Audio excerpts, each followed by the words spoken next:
مرنے سے قبل مرد کے ناخن خود بخود چھوٹے ہونا شروع ہو جاتے ہیں۔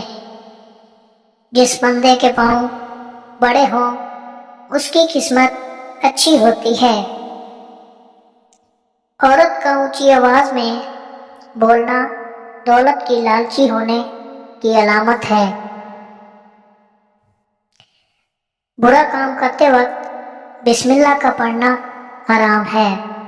حرام کمائی والا گوشت جنت میں کبھی داخل نہیں ہوگا۔ تلسی کا پودا گھر میں لگایا جائے تو گھر میں مکھی مچھر اور کیڑے مکوڑے نہیں آتے۔ سجدے کے دوران آنکھیں بند کر لینے سے نماز ٹوٹ جاتی ہے۔ پپیتا کا بیج سانپ کے زہر کو بھی ختم کر دیتا ہے۔ برکت کا درخت گھر میں لگانے سے گھر میں غربت نہیں آتی۔ اونٹ وہ واحد جانور ہے جس کو حیض آتا ہے۔ کافی سور کے پیشاب سے بنائی جاتی ہے۔ وضو کے بعد پانی پی لینے سے بندہ کبھی بیمار نہیں ہوتا۔ جو عورت جڑواں بچے پیدا کرتی ہے وہ کبھی غریب نہیں ہوتی۔ روٹی کھانے کے فوراً بعد چھینک آ جانا جلد دولت ملنے کی علامت ہے۔ جزاک اللہ۔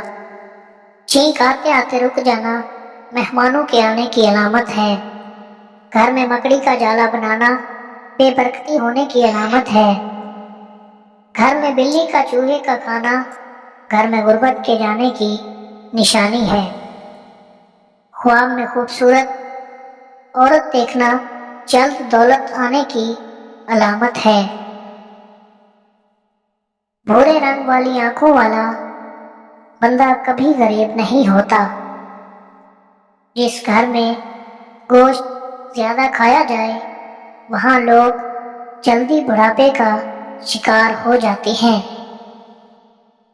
3 بیٹیوں والا باپ کبھی غربت کا منہ نہیں دیکھتا۔ مسجد میں بیٹھ کر مچھلی کھانا جائز نہیں ہے۔ اپنے ہاتھ کے ناخن کھانے سے کینسر کی بیماری ہوتی ہے۔ مرغی کو دوبارہ گرم کر کے کھانے سے گردے فیل ہو جاتے ہیں۔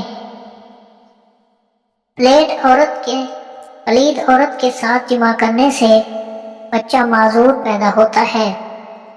گھر میں سیاہ رنگ کے خرگوش کے بال رکھنے سے 80 سال تک گھر پر کالا جادو اثر نہیں کرتا۔ پیلے رنگ کی بلی عام بلیوں سے زیادہ شیطان ہوتی ہے۔ چائے کو دوبارہ گرم کر کے پینے سے بہتر ہے کہ بندہ زہر ہی کھا لے۔ عورت کی ٹانگیں اٹھانے سے پہلے 5 منٹ یہ نسخہ کھا لو۔ عورت نیچے امی امی نہ کرتی ہی تو پھر کہنا 3 عدد لونگ، 3 عدد بادام، 3 عدد چھوٹی الائچی، ان تینوں کا سفوف کریں۔ آدھی چمچ فرائی پان میں تیل ڈال کر اس میں ہلکا ہلکا فرائی کر کے نیچے اتار لیں۔ 1 گلاس دودھ کے اندر ڈال کر 1 چمچ دیسی گھی ڈال کر مکس کر کے پہلے 4 دن استعمال کریں۔